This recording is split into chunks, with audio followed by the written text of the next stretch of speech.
running down the road, you keep calling out my name. Think that I'll come back to you and our lives will be the same. Since you latched onto that city boy, gave him everything without shame. Don't you know? And good morning, in case it's not morning where you're at. Good afternoon, good evening, and good night. I'm your host, Anthony Longhair Leclair, and I'm joined by my fabulous co-host, the marvelous Marla the Mouse McHardy. What's up, everybody? And today we are joined by Tim Burns, Valley musician and storyteller extraordinaire. Yeah. Tim, how's it going? It's going very well. How are you guys? Very well. We get to do this. Yeah. It'd be nicer to do in person, but you know, the plague and all that. So Yeah, that's right. That's right. Yeah. So you pleased to have had the opportunity. Yeah, likewise. And so just for context for people, we met at the Rocky Mountain House back 2 months ago when we could still have gigs Between a month ago or something. A month ago, between the time we could have gigs and then before we could not have gigs, and now we can't have gigs. That brief time of bliss where we could play live music. in that delicious interlude where we could play music. Yeah. Yeah. We walked in on the open mic there, and you were already playing, I believe. And we both sat and we're just like, oh, this sound, it was great. Thank you very much. And we then we purchased this from you as well in all of its glory. Yes. Thank you very much. Yeah. So tell us about the title, Stories and Heroes, because I know you've discussed this with me, and the pictures on the back have their meaning for that purpose. But yeah. So when I decided that at some point I'd like to do an album, one of the things I was mulling over was the fact that Canada doesn't seem to do the greatest job in promoting their heroes. We have a number of people who have done phenomenal things in this country, and there's some acknowledgement sometimes, but I don't see a lot of hype. So, and I always perceive myself as a storyteller when I write my music, for the most part, because it's either experiential or observational when I write a tune. Yeah. And so I've always wanted to call the album Stories and Heroes. And it was kind of solidified for me one night. I was doing a show, and one of the fellows that I knew was there with a younger fella. And at the break, he came over and said, oh, I brought my son. He plays in a band in Toronto. He plays bass, but I wanted him to hear your music, so I brought him. And he said, after about the fourth song, my son leaned over to me and said, Dad, that guy's a storyteller. So it just, for me, affirmed the fact that, I had made a good choice for the album name. And for me, I guess, if you look at the back on the left side, the tunes are under the title, My Stories. And on the right side, those are pictures of my our three children, I should say, in different stages of their life. And for me, when I see what they've accomplished in their short years here, I'm amazed. And I'm amazed at how they handle themselves. So for me, they're my heroes. So that just tied in to the album jacket for me. Nice. And that's in this titular track where it's something along the lines of "They can't hold a candle to your daughter and two sons." I believe. That's right. Yeah. That's awesome. I've when I see what they've done, like I was probably 52 by the time I completed my studies and got a master's degree from McGill University. My two sons have had their masters since before they're 25, and my daughter will have her master's probably next year. Wow. So, and she is working full time and studying full time. How she can do it, I don't know, but she's doing it. So those are some of the examples of how come these guys are my heroes. For sure. Yeah. And so your reference to, because you talk about Brock and Louis Riel in that specific tune, I believe. Yeah. And so just another example of people you think aren't venerated in a way that Canada should. And so this is your shout out to them, but still saying, but my family is still what's most important to you. Yes, that's true. And it was interesting because when I was recording the album, I did it in 2 sessions. And the first session I recorded 8 of the 12 tunes. Wow. And I had another appointment at the studio on a Friday morning around 11ish. And on the Wednesday evening, I realized, I haven't written a tune to match the title of the album. So I sat down on the Wednesday night and I got at it, which for me is a lot different. I have not too often written about something that I haven't experienced. It was taking a title and coming up with something. And I'd have to say it's probably not the strongest song on the album, but for me, it was interesting because I finished it at about 9:45 on the Friday morning, drove to Pembroke and recorded at 11:30. That's awesome. Right. That day, it was interesting because that was the day on the way home. I almost got blown off the road because that was the day that Ottawa got those big tornadoes. Oh, Wow. So that was a whole experience. And the other interesting part was just before I was going to leave the studio, the gentleman that recorded the tunes, he said, "Oh, wait a minute. I'm going to send all this to you electronically, but just a minute." And he burned one CD so I could listen to myself on the way home, which was kind of an interesting thing. Yeah. So so that's kind of how that all evolved. Nice. Hmm. So had you worked with it's Jordan Zadarozny? Is that how you say it? That's how you say it. Perfect. Good. I had not worked with him before. Excuse me. When I decided to get off my butt and do my album, I was actually looking at a studio here in this area, in Canada area, Ottawa area. And it's just sort of fate, I guess, or it's funny how things evolve, because one day I was out shopping and I ran into Bonnie and Peter, and Bonnie and my wife have been friends since childhood, and Bonnie lives up in Beachburg area. So we were just catching up on things, and we were talking about my getting ready to go into the studio, and her husband was kind of back in the background a little bit.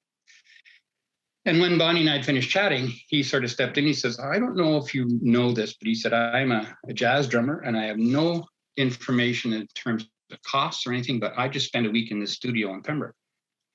And he proceeded to tell me about Jordan's studio. So Bonnie sent me the information, the contact information. So I sent away an email and waited and waited and waited. And finally I thought, well, maybe too busy, maybe not interested. So I'll just go with the studio that I was going to go with before. Then I get an email, and a gentleman by the name of Jordan Zadarozny informs me that he's not the Jordan Zadarozny I'm looking for. He lives in Manchester, England. But he did a Google search and sent me the right contact information. So that's how I ended up connecting with Jordan. I sent him an email and I sent him a cover of Stan Rogers' tune. And he got right back to me within 2 or 3 days and said, "I think we could really work well together," and made an appointment. I went up for a tour of the studio, really liked the studio. Nice. And made an appointment, and we went to her. And an amazing man to work with, just so laid back, because this was my first experience in the studio. And I'm not one of the daring kind of guys, so I was a little nervous about it. But he just put me at ease, and it was a pleasure to work with him. So certainly would speak with him more about going back in with other material. Right on. So this is your first album, and like, how long did you have these songs prior to thinking about recording, aside from the titular track that you wrote 2 days / 1 day before? Yeah. Some of them have been around for a number of years, and some I started to write years ago and they're still sitting in the box unfinished. Some, like You Did It Again. I wrote that song in less than half an hour, and I've never changed it since I wrote it. So some were for a number of years, and some were a couple of days, and some were half an hour. But the majority of the tunes probably would have been within 1.5 years or 2 years of my going into the studio. So just to get a sense of the history of your musicality, how long had you been playing before you decided to tackle this to do it. I love the smile already. So well, this is where the old guy comes out in me. I played my first public appearance in 1967 at our local high school. I was in grade 10, so that's 54 years ago. And my hometown, Renfrew, where we met at the Rocky Mountain House. Nice. So I was born in your hometown, I guess, Deep River, and Nice. grew up in Renfrew, and played a lot at the high school, and then spread out to do other venues within Renfrew, the old Mill Coffee House, the high schools, the elementary schools, the church halls, up through Pembroke to the older people remember the Lorraine School of Nursing, so stuff like that. Yeah, so, and for a fair amount of time, I did solo work. And then for 12 years, I had a lead player, Mr. Tom Rose, and he is like a brother to me. And we had an amazing time doing a lot of work together, and we were very busy and played all the Ottawa venues and the universities and up through Arm Priory and Calabogie and those sort of resorts up there and stuff. And it was interesting how you gel, because Tom and I went our own separate ways. His love is blues, and he introduced me to the blues, which I'll always be indebted to him for. Yep. And we had not probably seen each other for 3 or 4 years. And a person was putting on a bit of a party and said, bring your guitar. And Tom was there with his guitar. And so they get us to play a few tunes. And at the end of for lack of a better word, the show, we played for about an hour and a half. The common theme was, you guys haven't your timing, you haven't lost your timing, you haven't lost your harmonies. And we had not seen each other for 2 or 3 or 4 years. So that was a really neat experience for me. And I think the other neat experience for me too was in all the years I played either solo or with Tom, I've had better nights than others, and Tom and I had better nights than others, but we've never had an evening where someone said, we didn't enjoy ourselves. So that's for us, and I think I can speak for Tom on that one. It was a big feather in our hat. Sure. Mhm. So what drove you then to decide to put out an album after all this time of playing and going all over the place and touring about, and then deciding finally, okay, put an album? Yeah, I think, well, I know the deciding factor for me, I was a little gun shy about going into a studio and stuff. And then one day, I guess for lack of, having a hobby or whatever, I had a heart attack. And the realization after coming through that was, I became very aware of my mortality. I only have so many days on this planet. And is it something I want to do? Yeah. So what am I going to do? We're going to do it. So that's what drove me to get into the recording studio. Yeah. And the other part, and it came as I was in the recording studio, was the thought that, I have an opportunity here to say thanks for the people in cardiac units that have done what they did for me. So 15% of every album sale goes to the Ottawa Heart Institute, just to say thanks for what they did. Nice. Yeah, so that's how I get into the studio. And and as with Jordan, it turned out not to be a very scary experience. I was kind of intimidated by the hype and stuff, and this man was just so relaxed that it really settled me, and I really enjoyed it. That's great. So I guess I'm not going to say thank goodness you had a heart attack, because that seems like a rather crass thing to say, but well, it is, yeah. Like I kind of look at it as the great cloud with the silver lining. So, yeah, that was my experience, and thank goodness for those people out there. They knew exactly what they're doing. Boy, they were slick. Mm-hmm. So in terms of the writing process, so I know you said some took 20 minutes. Yeah. Some, you're working on you've had for years and all that. Mm-hmm. But does it change every time? Does like music come first sometimes and the lyrics other times, or how do you work about writing a song? Yeah, sometimes it is varied. Sometimes I'll get a thought line, and I'll write part of it, and then I'll sit down with the guitar and say, okay, how would that work? Do I want it to be fast and peppy? Or do I want it to be sort of a ballady kind of slow? Yeah. So sometimes it goes that way. Other times I'll get a tune in my head, and I'll say, okay, so what matches with that? And one of the things that I started doing, and it was at the suggestion of a woman that I know who's also a musician, and it was I keep just a book beside the bed, and sometimes I'll wake up at night with an idea, and so jot it down, because I used to wake up and say, "Oh, geez, that'd be good, eh? So tomorrow when I get up, I'll just do that, eh?"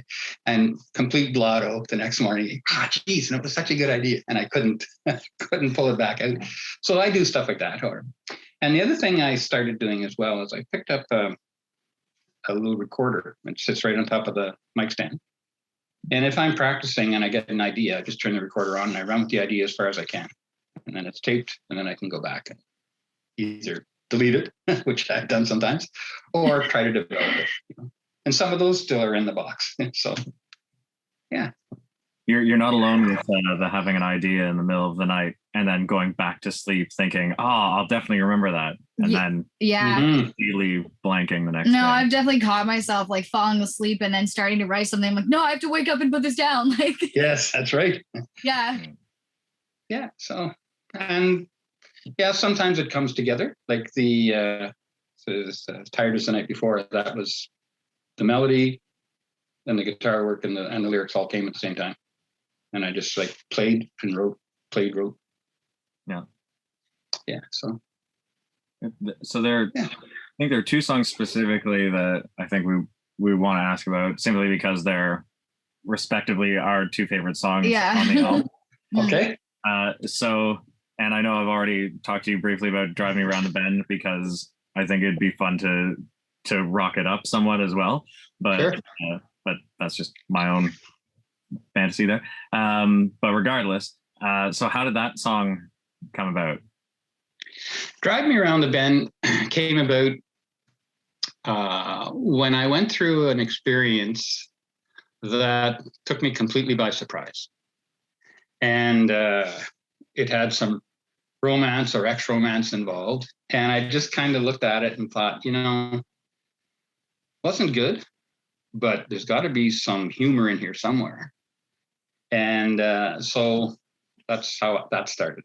I thought, well, if that person is going to do that, how can I get across that's not really cool, but in a way that doesn't hurt their feelings? Someone can enjoy it, and I can kind of dispel some of my not so good feelings. So that's how I wrote that one. Yeah. It's always a good way to get rid of all the shit that's turning in your head. Is just like, oh, I'll write a song about it. It's fine. Yeah. Yeah. And it's great because I think there are several peppy songs in the album, but I think that's like the harder one. It's like bluesy and as well. And it is pretty damn amusing. And also every time I listen to it, I'm just like, oh, and you'll hear this in the review of this song actually. But I always think, oh, I know exactly the person that reminds me of, and this is exactly our time together. Oh, good. Maybe not good for your experience, but good that it's identifiable with other things. I got songs of my own from that experience that reminded me of. So thank you. Good. And then well, you can talk about it. I say my favorite one on the album, I think, was Should I Call You? Because I remember hearing you play that song at Rocky Mountain House, and it just kind of like made me really think about it. Because I love, first of all, I love the storytelling of this album, because songs with a good storyline are kind of nostalgic to me, because I grew up with my parents listening to a lot of folk music.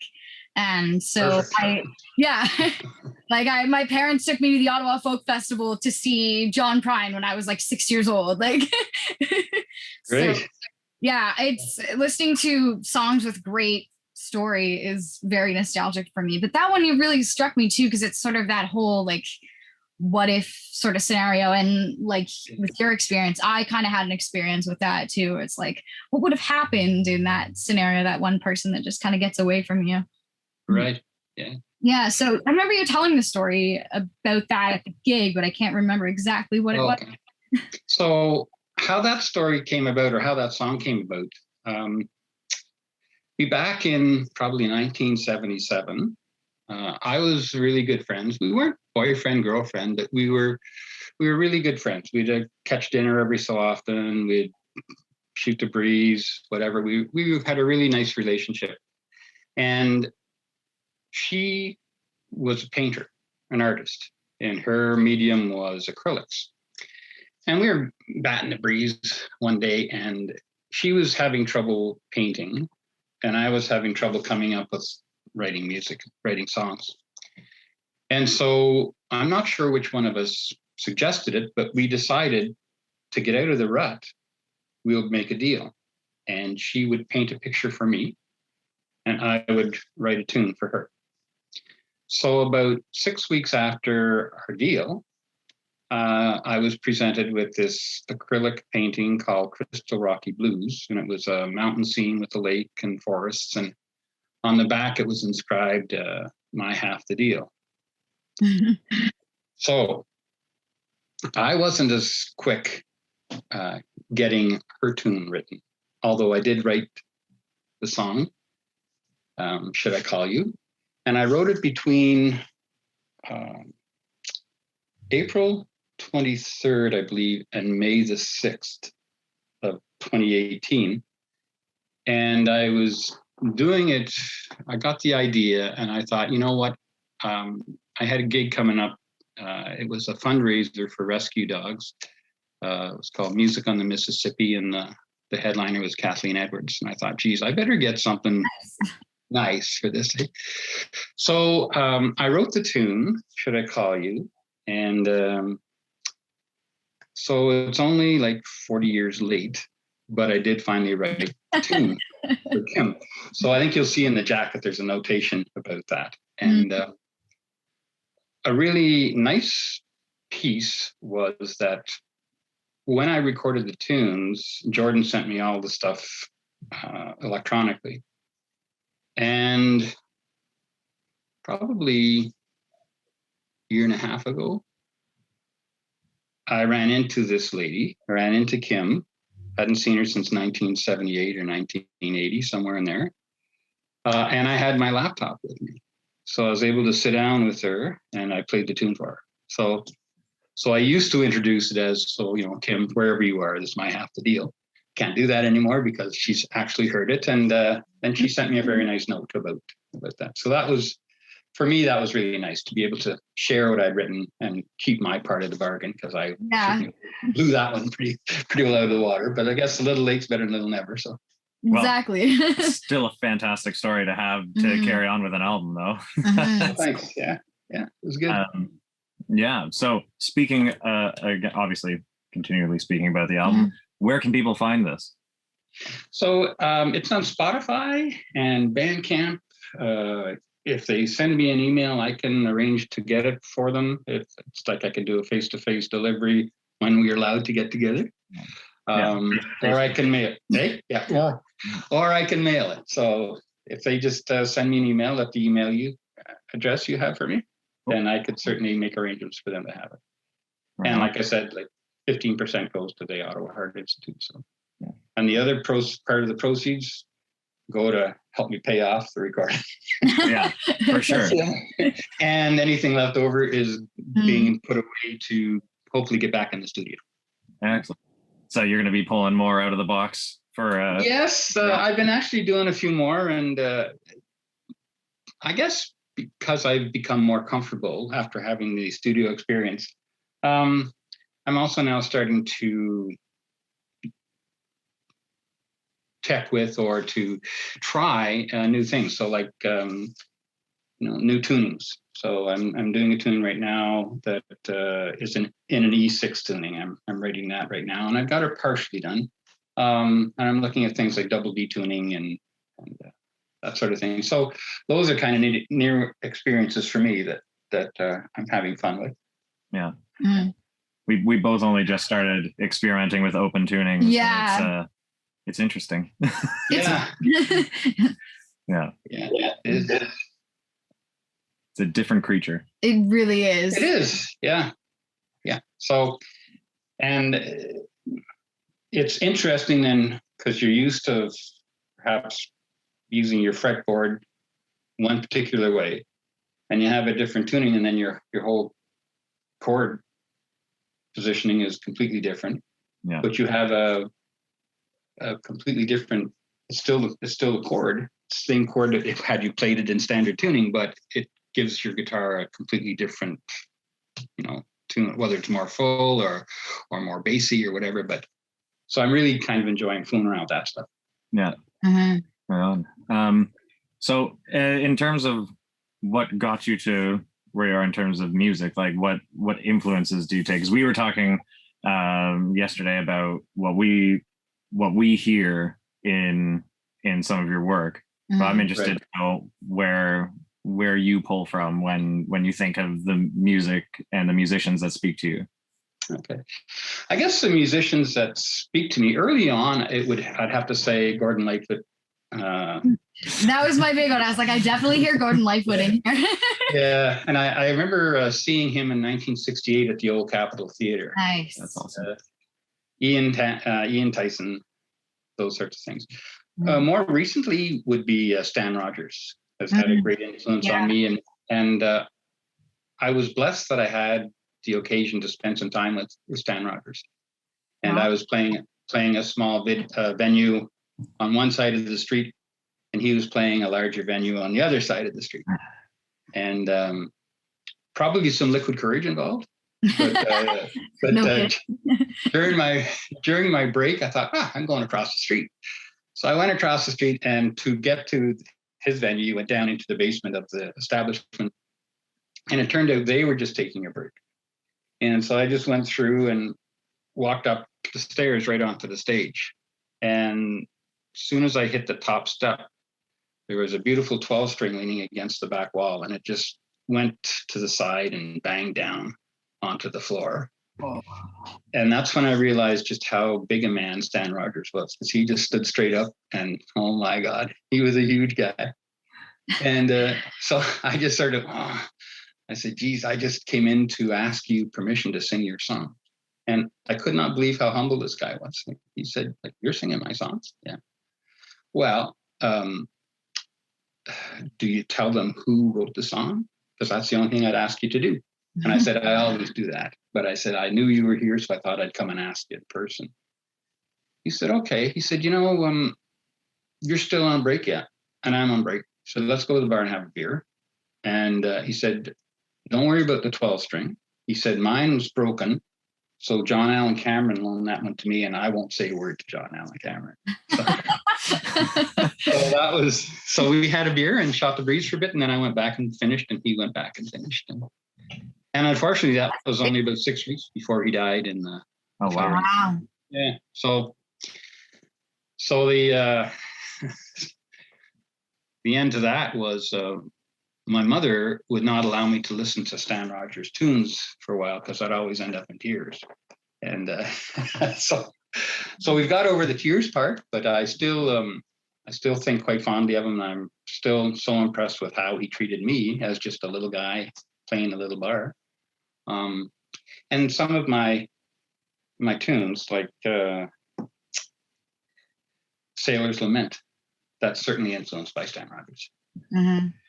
So you were mentioning earlier that to get in with Jordan, you sent a cover of Stan Rogers. What was it? It was a Fuel Behind the Plow. Nice. Yeah, that's awesome. Yeah. And I try when I'm doing like a more rural setting. I always try to make sure I get that song in for all the people in the area that work the land. I mean, it's that's so apropos. And I spent a lot of my youth in Renfrew helping the farmers pick rocks out of the field. And I think in Renfrew, I was mentioning that, you spend the whole day picking rocks, putting them on the hay wagon. And if you had a really good day, you got a 10-cent bag of potato chips. And if you didn't have such a good day, you got a 5-cent bag of potato chips. So, so that's how it was. That's fantastic. Mm-hmm. So if I'm just curious if you have anything to what it matters to you. What do you have anything to say to prospective fans or people who are already supporting you, and because of that, the Heart Institute as well? Yeah, I think I really stand by the credo. As a musician, you try to help your fellow musicians. And your role, I think, as a musician is to do the best you can. Like my job, I feel when I'm in a club is to have those persons who feel it's worthwhile coming to listen to me, to have them leave and say, okay, that was good. I enjoyed it, and be prepared as much as I can be. As a soloist, what I put into the show is what I'm going to get out of the show in terms of return. And that was one of the things that Tom and I sometimes we didn't struggle with, but sometimes we knew, it wasn't just all on my shoulders, and it wasn't just all on Tom's shoulders. So if something went off the rails a little bit, well, we could natter at each other. If something goes off the rails when I'm doing a show, then it's me. And so I think preparation, I think helping your fellow musicians, and I think always respecting the clientele. When they ask for something, I've sort of made it a habit of if I don't know it, then if I'm coming back to that venue, I'll know it for the next time I'm back there. So, but the client is not there to make you feel good. You're there to make the client go home, say I had a good time tonight. Yeah, that's just my personal credo. And unfortunately I've seen musicians who have it kind of backwards. I've seen a few of those myself. Yeah. Yeah, I'll always I do something similar with if I don't necessarily learn that song for the next time, thinking that they may not be there or whatever, I do always try and play something at least in the relatively same vein as what they've asked for, if I know it anyway, or something similar. Yeah. Yeah, I always love getting suggestions from people too, because they're like, oh, do you know this song? You'd sound really good singing this song. And I'm the kind of person that's always looking for new music to play. So I always appreciate when people do that, for sure. Yeah, I played quite a while ago, but I played a place in Toronto called The Castle, and their two young lads came in and they wanted to hear a Vivaldi tune. Mm-hmm. And I didn't know the tune.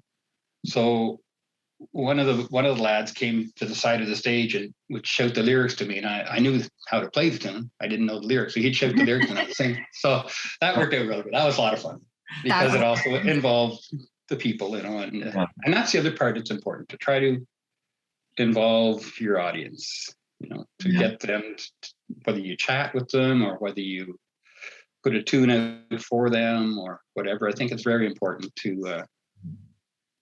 They're not just there sitting on a stump, they're involved. And it's worked out really well. And you get different responses, maybe to the same song. It was when Tom and I were playing, and I had written a tune, and it was about older couples and how being together, there's a tendency to maybe no longer invest in the relationship. And we were playing a club, and I introduced the song in that manner. And partway through the song, I noticed at the back of the room, there were the pot lights in this club. And there was a couple that looked to be maybe in their early 70s. And they get up and started dancing. And as they danced under one of the pot lights, there were tears coming down the wife's cheeks. And when we took a break, she came over and apologized. I said, what do you mean? What do you apologize for? Well, we listened to what you said about that tune, and you started playing it, and my husband leaned over the table and said, that's us, and tonight is going to change. And he asked her to dance. Wow. So that was really cool. I just was blown away by that. Mm-hmm. And the next night we were playing the same club, and I introduced the song the same way. And to the left of the stage, there were two couples, probably in the 35 or 40 range. And partway through the tune, one of the ladies got up, and I could hear her yell, "That's just the way it is." And she up and drove the husband right in the side of the head, knocked him right off the chair. And Tom says to me, yeah, he said, that song has got impact. We got tears one night and a fight the next. So So that was a good tune. And Yeah. I haven't done that one in a while. And that's one really I haven't quite finished, but I still do want to finish that one. I want to put one more verse to it. But that was people down. Yeah. It's funny the sort of two camps of reaction you get from that. Yeah, it was interesting, and I'll never forget Tom's comment. And it was hard to finish the tune the second night because we were just killing ourselves laughing up there with this scrap going on. Anyways, yeah. That's crazy. Yeah. It's amazing the difference between. So I guess because most of the time I think you spent playing live, but there's such a different feeling from like sitting in a studio and putting your songs down versus being out there and experiencing it with other people. Yeah, it's quite different. Each has their merits for sure, and it is like studio work is quite different. And but I really enjoy doing a live show. So because you get to share it, and in your breaks, I try to find get feedback from those that are there, and you're always taking the risk of maybe having someone say something you don't want to hear, but that's life. And instead of getting a chip on your shoulder, take it away and see what you can use that to improve. But as I said, like I've never had a bad show. I've had better than others, but I've never had a show where I've said, "Oh, geez, maybe I should quit this." Yeah, well, that's at my age, no. So, do you have a prospective timeline or window when you're looking to pull from that box and get back in the studio? Not quite yet. I have a bunch of tunes, and I'm trying to balance them out with some of the newer things I'm writing, and I'm also looking at when I'm playing with these new tunings on the guitar. Are there some of the tunes that I've written before that I haven't recorded? Would they be better presented with a varied tune, like in terms of tuning the guitar itself? Yeah. So would there be some that I've written in standard tuning that maybe would sound better if I did it in the E6 tuning or the double D, drop down D or whatever? So I would like it to be before the end of the year for sure. Oh, nice. And I've got the material. I just the hard part is selecting what you want on the disc. Mm-hmm. There's like, well, I really like that one, but does it fit? I really like that one, or which? So sometimes it's just to close your eyes and pull one out and say, okay, this is the one it's going to be. Yeah. So I'm hoping by the end of the year, and we'll see what happens. I don't know. Perfect. If we ever get, what did somebody say the other day? Oh, we've only got one more lockdown till Christmas. So who knows what's going on, Yeah. We'll see. I think it's always based around what holidays are coming up. So we'll be here as of the May 2-4 weekend, but then that's right. Around and yeah, it is getting kind of boring, but what are your options, eh? Playing more music. Yep. That's right. Right on. Yeah, that's fantastic, Tim. So again, Stories and Heroes, get it out of the light. Stories and Heroes, get it on Spotify, get it on SoundCloud, you said, right? And Bandtrap and Apple Music. Yeah, and you can shoot me an email if you want. Perfect. That's all. Alrighty. So you can share that email address if you wish. And right on. I'm happy with that.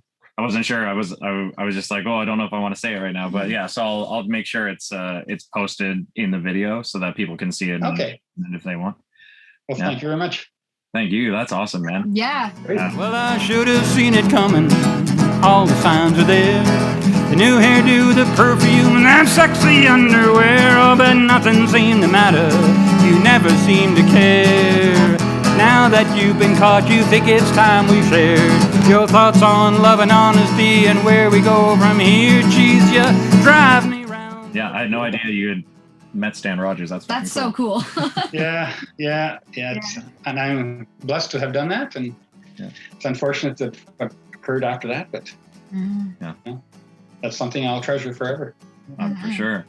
I mean, I'm so far removed from any chance of meeting him, but Yeah. still, there's a bar I worked at in Toronto that I played at as well.